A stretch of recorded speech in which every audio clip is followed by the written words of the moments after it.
What's going on, everybody? Today we are talking about Miles Morales because it was 10 years ago today that his first solo comic was released. He originally made his debut in Ultimate Fallout 4, but that was pretty inconsequential, so I consider this to be like his birthday. Since then, Miles has gone from 13-year-old superhero to savior of the Spider-Verse and so much more. In this video, we are going to be talking about all of that, all the comics, their major events, and how his world has progressed over the last decade.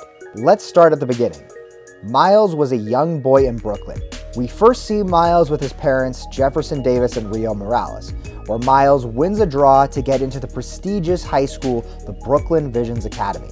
Shortly after, we see Miles at the house of his uncle Aaron, where an escaped Oscorp spider bites Miles, giving him spider powers. Now, before we go further, I just want to tell you about a few of his supporting characters that are heavily involved in the story. Number one, his father, Jefferson Davis. Jefferson is someone who has seen a lot in his life and wants to protect his family from it. He doesn't trust his brother Aaron and his way of life interacting with his son, and he's also very disdainful of mutants and any kind of superpowered beings. Number two, Rio Morales, Miles' mother. Rio works as a nurse. She's one of the biggest influences in Miles' life, and that becomes more and more clear as the story progresses. Number three, Genki Lee. Genki is Miles' lifelong friend who is often the beacon of optimism. He's also the biggest comic relief in a story that gets pretty dark at times, and is most definitely not who Ned is based off of. Not at all. Anyways, Genki is the first person to find out about Miles' second life as Spider-Man, and he's also one of the bigger reasons his secret identity is revealed to a lot of other people, because he simply can't keep his mouth shut. He helps Miles by making web fluid and giving him advice when things get tough. One might even argue that he's the most important character in this story other than Miles himself. Alright, now that we got all that fleshed out, let's get back to Miles. Now, a reminder, this is the Ultimate Universe, where a Peter Parker has been Spider-Man for 10 real-life years versus maybe like 3 comic book years. This is, of course, until he dies fighting his Green Goblin, who also dies in the fight. Well, for like half a second until he comes back to life, but we're moving on. Nick Fury and S.H.I.E.L.D. find Miles and try to make him give up being Spider-Man before he ends up like Peter Parker, as the whole world has his death on their conscience. But after helping S.H.I.E.L.D. defeat and capture Electro, Miles gets his very own costume and actually ends up getting some training from the Ultimates, aka the Ultimate Universe's version of the Avengers. This is probably a good time to talk about Miles' powers because there are some slight differences between him and Peter Parker. He has all the speed and strength proportionate to a spider just like Parker, and Spidey sense like a lot of other spider people. But he has some really cool powers that are actually completely unique to him. Number one, he can camouflage himself to the point where he's practically invisible, and this comes in handy pretty often. But number two is his Venom Blast, where an electrical surge through his body electrocutes his opponents. And it comes in clutch in just about every single scenario when fighting almost any villain you can think of. There's some other versions of his Venom Blast that come in later in the comics as well, but I'll let you read and find them for yourselves. You remember his Uncle Aaron? Well, it's around this time that we find out why he had that spider in the first place. It turns out he's actually a notorious burglar called the Prowler. He finds out about his nephew's newfound powers and wants Miles to work beside him, or he'll reveal his secret to Jefferson and Rio.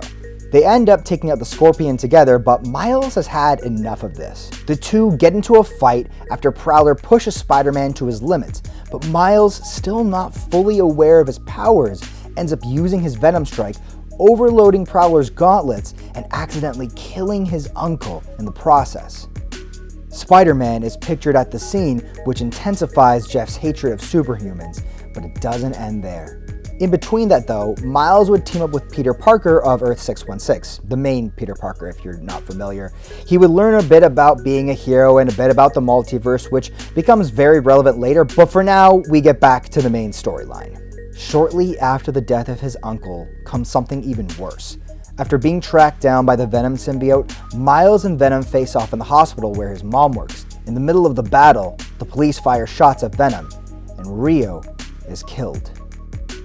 And just because this is the Ultimate Universe where things are always extreme, life doesn't get any easier for Miles during the events of Cataclysm. As Galactus is about to cause the end of the world, Miles and the Ultimates try to get as many people to safety as possible. Spider-Man eventually ends up back home where his father is looking for him. Miles, of course, tries to save him, but Jefferson wants nothing to do with Spider-Man. In the heat of the moment, he reveals his true identity to his father. Despite the impending doom of everything he ever knew, Jefferson won't let go of the past. He rejects his son's help and blames Miles for the deaths of Rio and Aaron. Though it doesn't last too long, Jefferson eventually returns after abandoning his son to reveal that he used to be a criminal just like his brother and once worked for S.H.I.E.L.D. to spy on Wilson Fisk.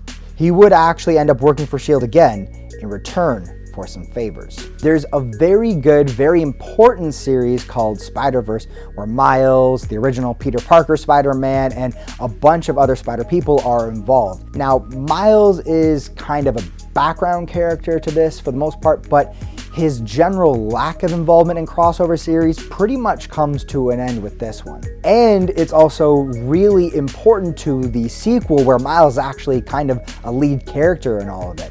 But in between that, we have probably one of the most important series of all, which is Secret Wars. When the Prime Marvel and Ultimate Marvel universes collide, it destroys both worlds, and Doctor Doom creates a new world of his own. Miles is one of the few people to survive and fight with the Resistance against Doctor Doom's new world. The person that helped create it all and give Doctor Doom godlike abilities is Molecule Man, who Miles and Peter Parker find when they were looking for answers. Molecule Man is always hungry, and so Miles happened to have a cheeseburger in his pocket to feed him. Once Doom's reign is over, Molecule Man helps repair the universe based on Prime Earth. And as a favor, Molecule Man specifically revives all of Miles' loved ones who died when the universes collided, and he even brought back his mom and uncle. But the crossovers don't end there for this Spider-Man. Miles plays a crucial part of Civil War when Captain Marvel begins to profile and prosecute people when the Inhuman Ulysses shows visions of the future, one of which, where it seems Miles is destined to kill Captain America. Spoiler alert, he doesn't actually end up doing that. But after this, in response to the dysfunction of the Avengers, Miles and the other young superheroes like Kamala Khan form the Champions. As you can tell, the action never really stops for Miles. Just 5 years into his comic book life, Aaron returns as the Iron Spider and forms a new Sinister Six. After a tough battle, Spider-Man is left in really rough shape in the hospital, as all his friends and loved ones come to see him. He eventually makes a full recovery though, and that is the end of the Michael Bendis run of comics, and the end to the first part of Miles' story. Which brings us pretty much up to date and the most recent issues by Saladin Ahmed. They are all awesome. I really encourage you guys to read them if you haven't already, and if you have, let us know what you think of them in the comments below. And that about wraps it up for me. Over the past 10 years of Miles' journey, he's done a lot. He's been involved in tons of crossover events and become an even bigger presence in the Marvel Universe.